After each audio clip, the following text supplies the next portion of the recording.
One day, Flag 098, Bin Ray, and Bananatun was hanging out at Bin Ray's house. But when Bananatun looked outside, he saw the British. He told them that the British were there. They went to see what they were doing and found a British officer. The British officer recognized Flag 098 and said, "You are in a lot of trouble." "Why?" asked Flag 098. "Because you have been stealing things from my country," said the British officer. "I am going to have to take you back to England with me for punishment." Bananatun started yelling, "No, no."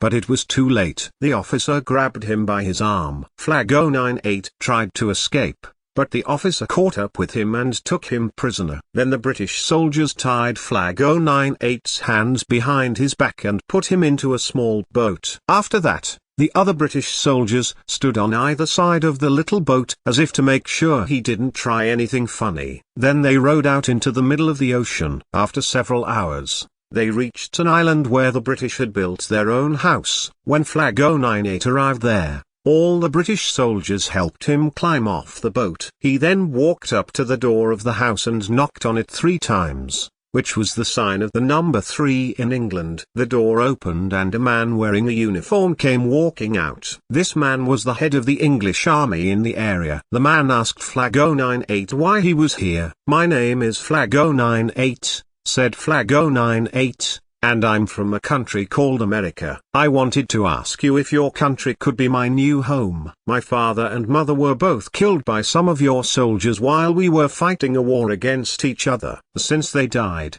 my brothers and sisters have become orphans." "Well," said the head of the English army, "we don't usually let foreigners come to our land unless they're invited or they've done something bad to us first. But since you haven't done anything wrong, then I guess you can stay here for now." So Flag 098 stayed with the English and learned how to speak like them. He also helped the British fight against the French and Spanish because he used to be one of those countries' enemies. After several years, a new king was crowned in England. The new king was named William, who was very strong. He made many changes in England, including putting down the slaves and making this country a free country again.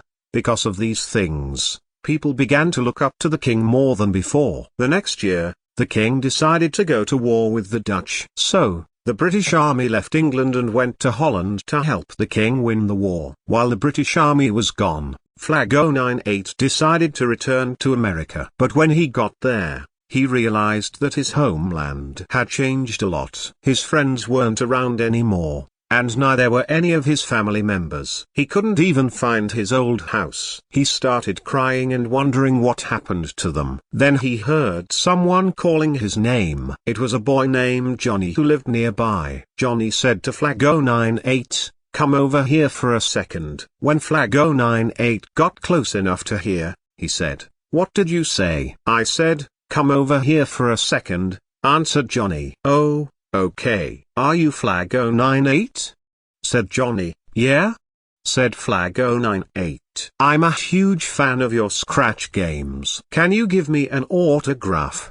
said Johnny, excited. "Sure, I'll sign it right away," said Flag 098. Then Flag 098 went inside his house and wrote his signature on the piece of paper Johnny gave him. After that, Johnny ran off to show his parents the autographed picture of Flag 098. Later, his mum asked him, "Where did you get that picture of Flag 098? Johnny answered, "I got it from the guy who lives near the tree." His mom looked at the picture and said, "That's not a real person. That's just a drawing of a flag." Johnny's dad then said, "That's not true. We already know that Johnny likes to draw pictures, and he really loves that game called Scratch." The next day, Johnny and his mom went to visit Flag 098. When they got there, Johnny started talking about how much he liked Scratch. Flag 098 smiled and said, "It's good to see you again." Johnny asked Flag 098, "Do you remember me?" "Of course I do," said Flag 098. "I drew a picture of you, and you signed it.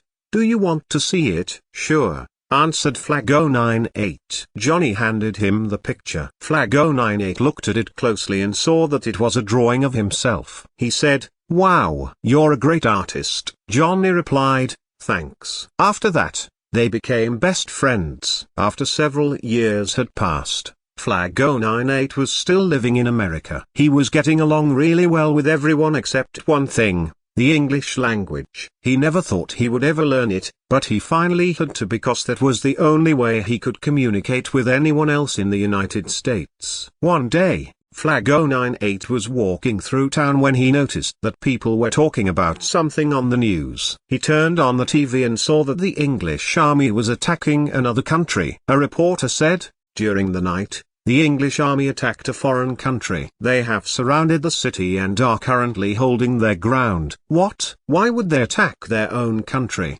asked Flag 098. Another reporter said, "We don't know yet. All we know is that the army is still there." A third reporter said, "That's right. The English army has taken over the city and is now camped out in front of the main building, ready to fight the enemy." A few hours ago, the commander of the English army ordered all the citizens to gather in the stadium to join forces with them, and so they did. Now, the only ones who aren't here are the soldiers, who are guarding the city. "What does that mean?"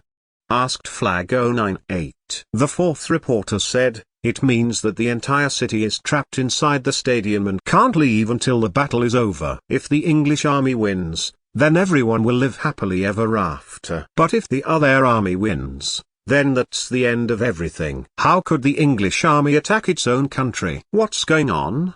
said Flag 098. "Nobody knows," said the fifth reporter. "But this is definitely a big problem." The sixth reporter said, "This is a horrible situation. The English army has completely surrounded the city and doesn't seem to plan on leaving anytime soon. Let's hope that the other army wins." People were starting to panic because they didn't know what was going to happen next. Some of the people started running around yelling, trying to figure out what to do. "Don't worry," said Flag 098. "We'll figure this out together. I know we can beat the English army." All of a sudden, a loud noise was heard. Everyone stopped and listened to what it was. It sounded like someone was knocking on the door of the stadium. Everyone started to wonder who was there. Suddenly, the doors opened and a British soldier walked out. He looked around and then spotted Flag 098. "There you are," said the soldier. "I've been looking for you everywhere." "What are you doing here?"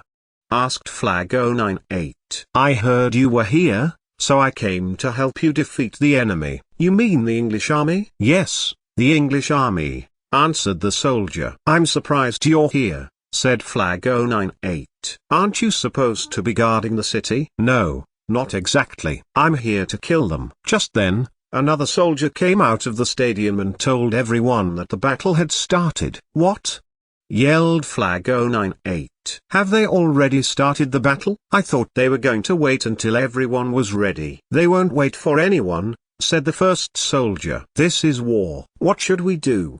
asked Flag 098. "If the other army wins, then everyone will be safe," said the first soldier. "But if the English army wins, then it's the end of everyone's world." "We have to think fast," said Flag 098. "The other army might win, but we don't know for sure." "What should we do?"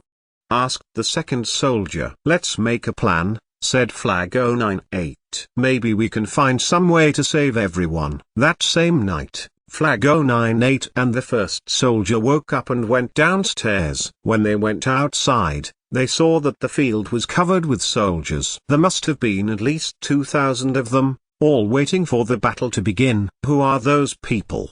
asked Flag 098. "Those are the guys who are going to win," said the first soldier. "They're the best warriors in the world. But if we lose, then we'll all die." "But why do they need so many people to fight the battle?" asked Flag 098. "Wouldn't a smaller army have better chances of winning?" "I don't know," answered the first soldier. "But that's what they're planning on doing." As the sun rose, the English army started marching toward the stadium. They were carrying weapons and shields. Their faces were full of sweat and anger. "Why are they so mad?" asked Flag 098. "Didn't they get their way?" "It doesn't matter if they got their way or not. They're still going to win," said the first soldier. "I'm sorry, but I don't think anyone else can stop them." "Not even you?" asked Flag 098. Me, number. I can't beat them alone. Flag 098 and the first soldier watched as the army marched across the field. Suddenly, the other army started to appear. Look over there, shouted Flag 098. It looks like they've come to help us. What? Are you kidding? Said the first soldier. We don't have time for this. We have to finish our job and beat them all. As soon as the armies got closer, they started fighting. Arrows flew from both sides as swords hit each other. In the middle of the battlefield, Flag 098 and the first soldier stood behind a giant stone statue that was protecting the city. I hope this works, said the first soldier. Otherwise, the entire city will be destroyed. We've got to win, yelled Flag 098. At that moment, a rock was thrown at the English army. It hit one of the soldiers in the forehead and killed him instantly. See? Said Flag 098. The rest of the army then turned around and started to run away. Now it's our turn. Go get them. The two soldiers ran after the other army. As they neared the field, they saw a huge hole that had been dug in the middle of the stadium. The ground was shaking and moving very slowly. Then, they saw smoke coming out of the hole. What is that? Asked Flag 098. That's probably the English army, said the first soldier. We have to hurry before it destroys us all. That's when Flag 098 saw his friends, Bananaton and Binray, fighting for their army. Banana, banana, yelled Flag 098. Bananaton was about to fall down when Flag 098 and Binray jumped into the hole and grabbed him. Help! Screamed Flag 098 and Binray. Please, please, I'm here, answered Banana. Thank goodness. What are you two doing here? Asked Flag 098. We followed you here, said Bananaton. We knew that our country needed us, Binray continued. I knew you all would come back, said Flag 098. And now we can finally defeat the enemy. They pulled themselves out of the hole and saw the battle was over. We did it, said Flag 098. The battle is finished, and everyone's safe. They quickly ran back to the stadium. When they got there, they saw that the entire city had disappeared. Where did everyone go? Asked Flag 098. The first soldier looked at him and said, I don't know. Broken bar, stammered Flag 098. Then, they saw a man standing in front of them. He had brown hair and eyes. His face looked really familiar. That's the guy I drew on your picture, said Flag 098. It's you, isn't it? It is me, answered the man. My name is Johnny. I've been waiting for you, said Flag 098. Johnny smiled and said, me too. Thank you for saving my life. It was nothing. I'm glad we met. Then, the sky started to turn dark. What's happening? Said Flag 098.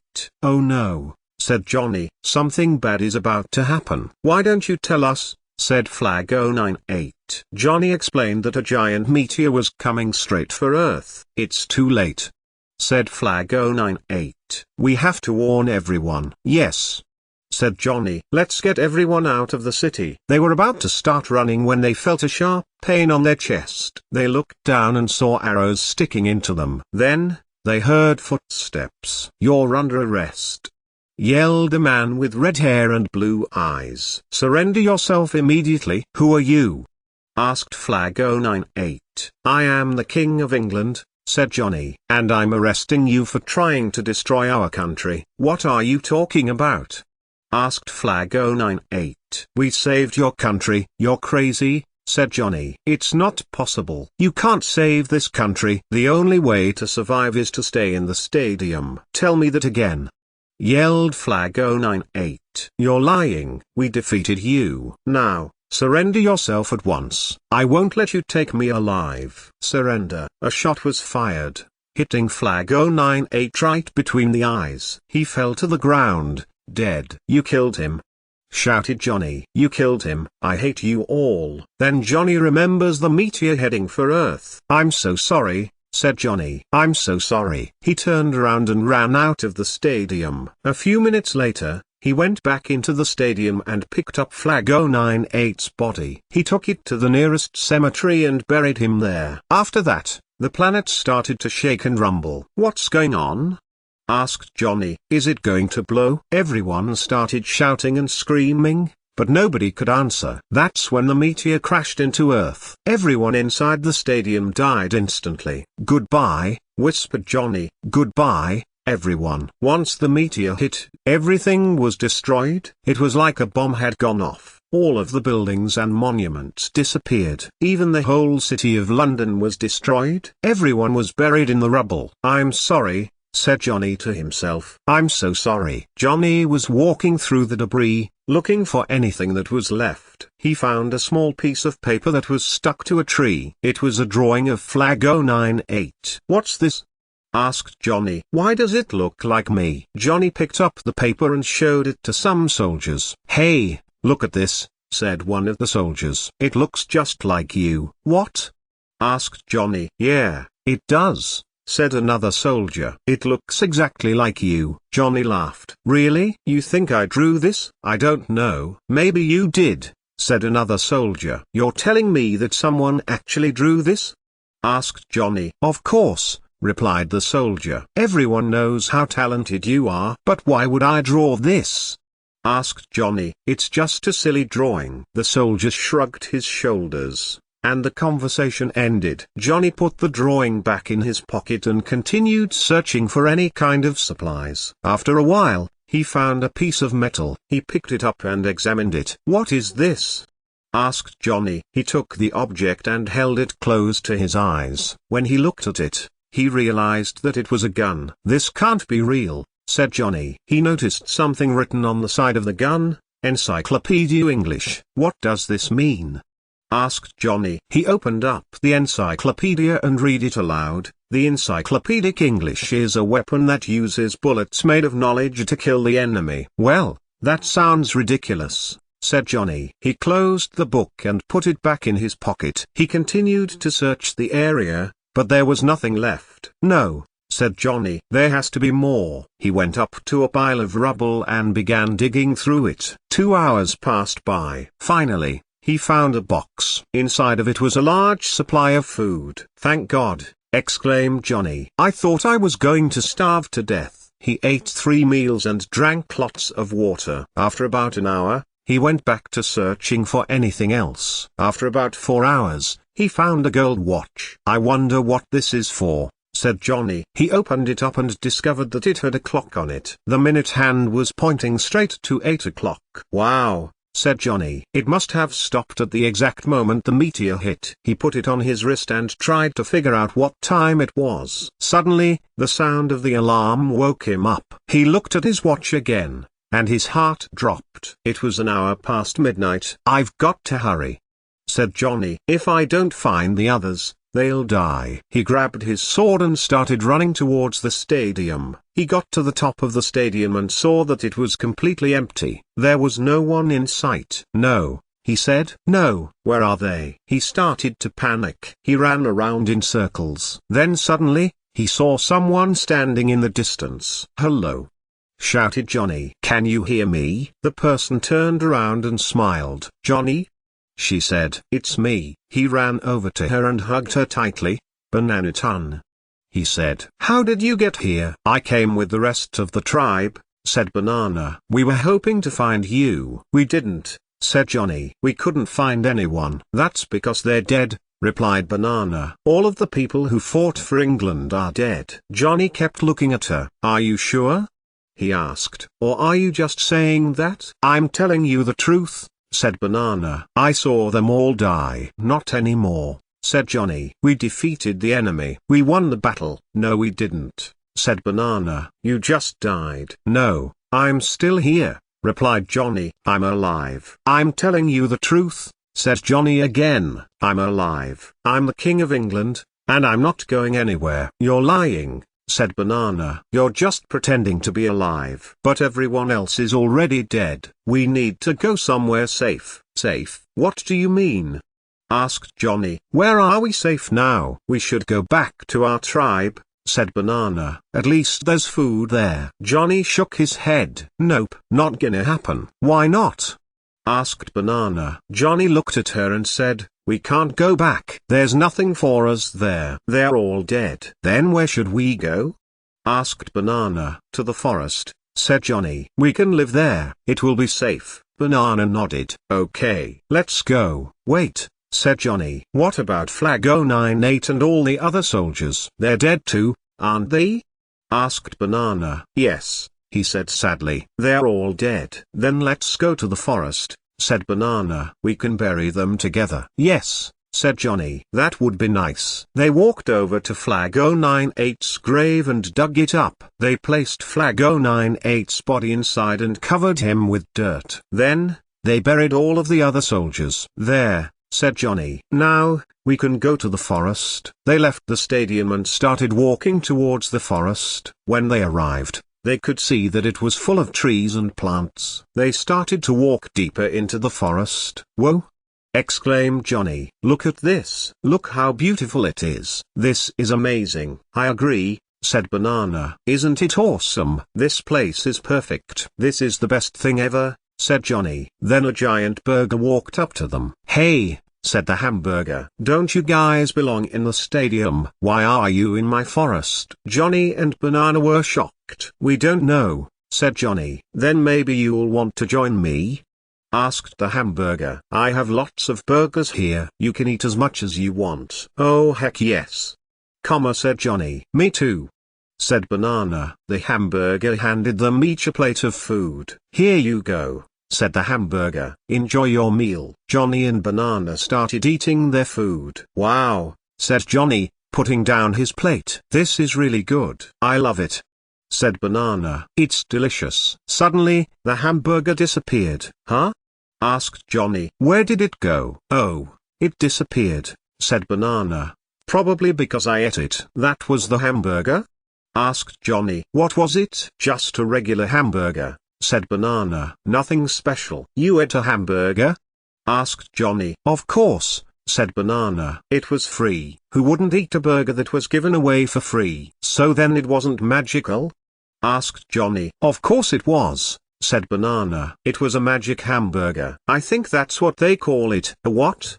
Asked Johnny. A magic hamburger, said Banana. Like a magical unicorn. Oh, okay, said Johnny. And look at this, said Banana. She pointed to something on the ground. It's another hamburger. Johnny and Banana grabbed the hamburgers and began to eat them. These hamburgers are so good, exclaimed Johnny. I agree, said Banana. They're both so yummy. I wish I had 2 hamburgers instead of just 1. I wish I had 2 hamburgers too, said Johnny. After a while, Johnny and Banana finished their second hamburger. They were extremely happy. I'm so glad that we came here, said Johnny. This is the greatest place ever. Everything is wonderful. I agree, said Banana. Johnny and Banana walked a little further into the forest until they reached a tall mountain. On top of it was a castle. They climbed up the mountain and entered the castle. Once they got inside, they saw a large group of people. Welcome, said a voice. I am the King of England. The king was a large man with a black beard. He wore a crown that was made entirely out of gold. Oh,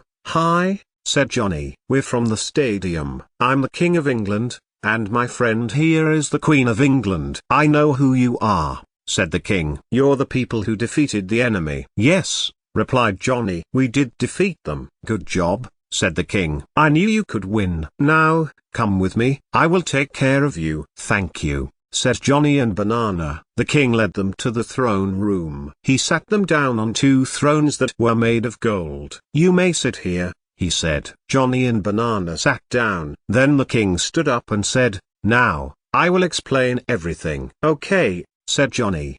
The king walked over to a giant map that was hanging on the wall. He tapped on it with his finger. This is a map of the world, he explained. See these lines? Johnny nodded. Those are the borders between countries, said the king. Johnny looked at the map and saw that it was true. Each country had its own border. Each country has a flag, continued the king. This is the flag for England. See how it looks like a crown? That represents our royal family. Also, the red in the flag stands for blood. It is the symbol of England. As you can see, England is surrounded by other countries. Those are called enemies. Yes, said Johnny. We defeated them. Do you know why they wanted to kill us? asked the king. "No," said Johnny. "Well, let me tell you," said the king. He walked up to the wall and touched the glass of the window. Suddenly, the window broke, and an image appeared in front of them. It showed a crowd of people. "These are the people who attacked us," said the king. "They are called the fire demons. They are evil and cruel. They don't care about anyone or anything except themselves. They only want to rule the world, and they will stop at nothing to achieve that goal. Do you understand?" "Yeah," said Johnny. "I do." "Well, we took care of them," said the king. "But we still have other problems. The fire demons have many other allies. One of them is the Giant King." Johnny's eyes opened wide. "Who is he?" he asked. "Who is he?" "I don't know," said the king. "But he is very powerful. He controls the army of giants. If he attacks us, we will be in big trouble." Johnny and Banana looked up at the ceiling. They could see a giant head floating above them. "If you defeat him, you will earn the right to call yourself the King of England," said the king. "That's all I need to say. You can fight him whenever you want. Just remember, he is very dangerous." "Are you ready to fight the Giant King?" "Yes," said Johnny. "Let's go." Johnny and Banana stood up and walked towards the door. "We're going to the Giant King," shouted Johnny. "I am too," yelled Banana. The king gave them a sword each. Johnny and Banana picked them up and put them on their belts. Then, they stepped outside. The king's guards escorted them to the entrance to the Giant King's castle. They passed through the gates and headed towards the city. All the buildings were made out of stone. There were no roads in the town. Everything was made out of stone. There were also no windows. Everything was dark and gloomy. "This place is creepy," said Johnny. "I don't like it here." "Me neither," said Banana. "Why does the city have to be so ugly?" asked Johnny. "Can't we make it prettier?" "Maybe," said the king. "But the giants hate it when people try to change things. They don't like it if you mess with their kingdom." Johnny and Banana stopped walking. "What do you mean?" asked Johnny. "How do they know?"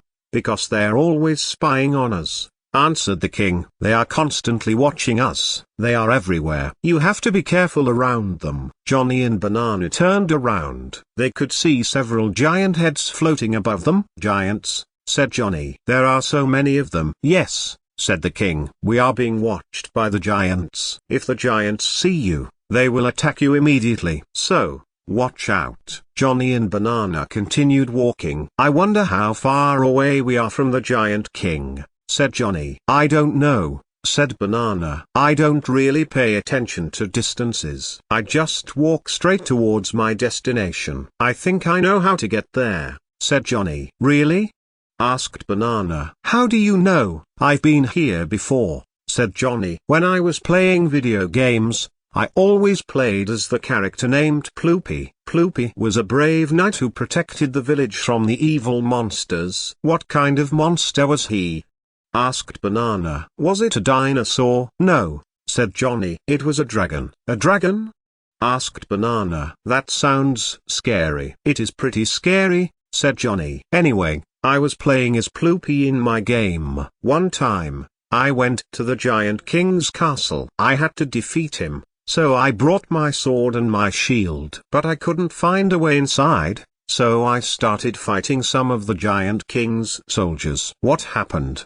asked Banana. "One of the Giant Kings got angry," said Johnny. "He grabbed me by the neck and threw me into a room full of fire." Johnny and Banana looked at each other. "What did you do?" asked Banana. "I jumped into the fire," he replied. "Then, I grabbed onto the burning wall and pulled myself out of the flames." "Wow," said Banana. "That must have been hard." "It was really tough," admitted Johnny. "I'm glad you survived," said Banana. "So you went back to the Giant King's castle to kill him?" "Yes," said Johnny. "I used my sword to cut off his arm. Then I beat him with my shield. After that, I killed the rest of the Giant Kings." "That must have been fun," said Banana. Johnny and Banana continued walking. Soon, they reached the end of the street. They were now standing in front of a huge gate, which was made of solid steel. The gate looked like a giant door. The lock on it was large and heavy. "This is where we enter the castle," said Johnny. "But we can't open it unless we have permission from the king." "What do we do?"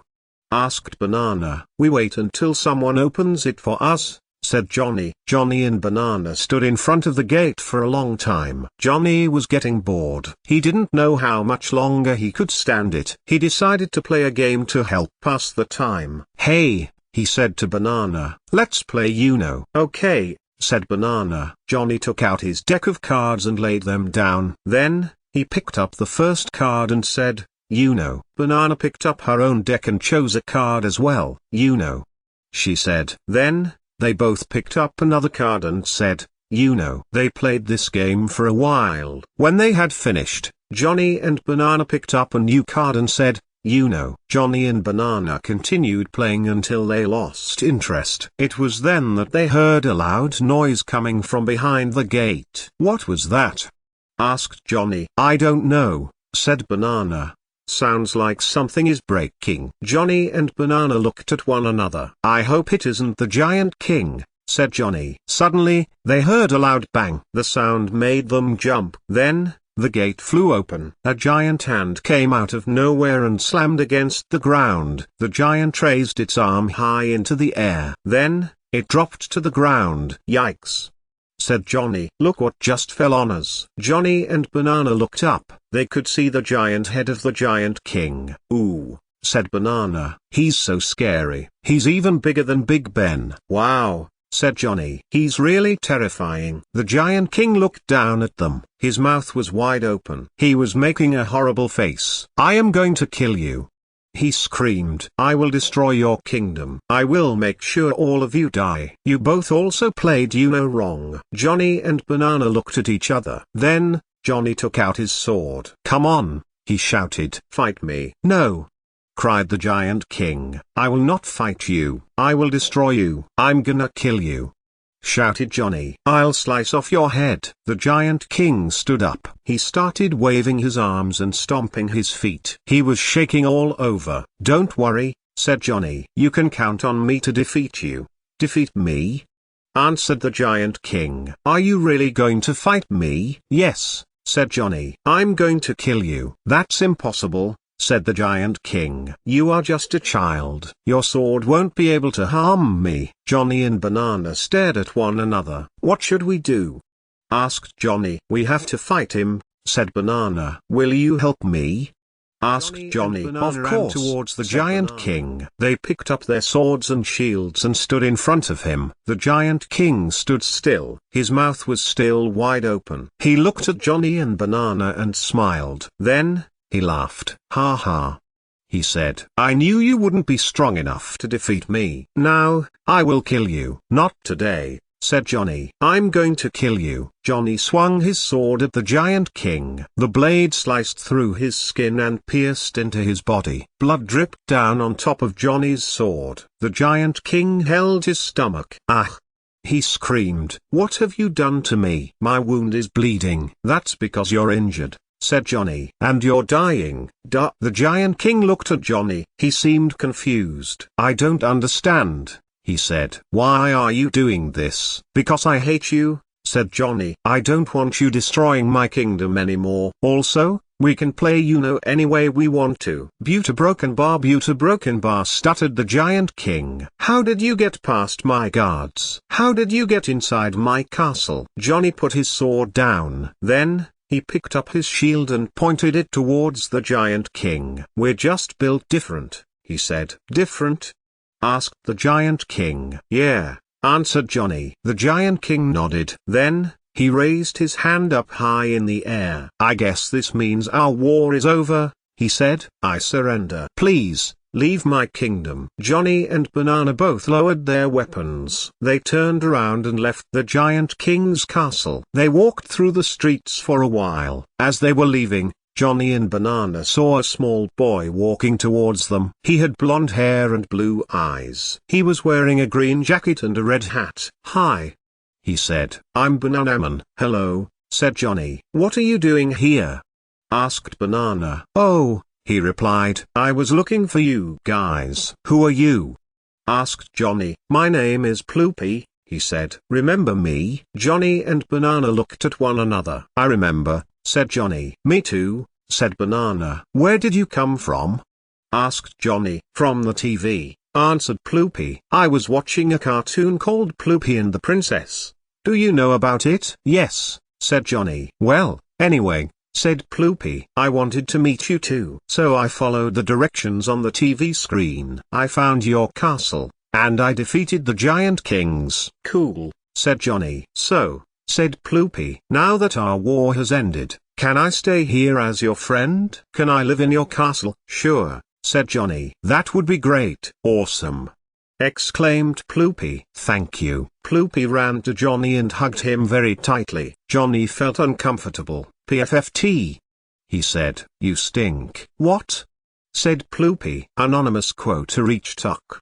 Said Johnny. You're so smelly, get away from me. Sorry, said Ploopy. But I really want to be your friend. Fine, said Johnny. But next time you say something, I will punch you in the face. Deal, said Ploopy. I promise not to talk again. Johnny and Ploopy both took a deep breath. All right, said Johnny. Welcome to my castle. I will show you to your rooms. Ploopy smiled and shook his hand. Then, he followed Johnny and Banana into the castle. They took a staircase down to the 3rd floor. When they arrived at their room, Banana and Johnny looked at each other. This is weird, said Johnny. I feel like I've seen this before. It looks familiar, too, said Banana. The room was extremely small. There was only one bed and a lamp on the nightstand. The walls were white and smooth. It's nice and cozy, said Johnny. It's perfect, said Ploopy. Can I sleep here tonight?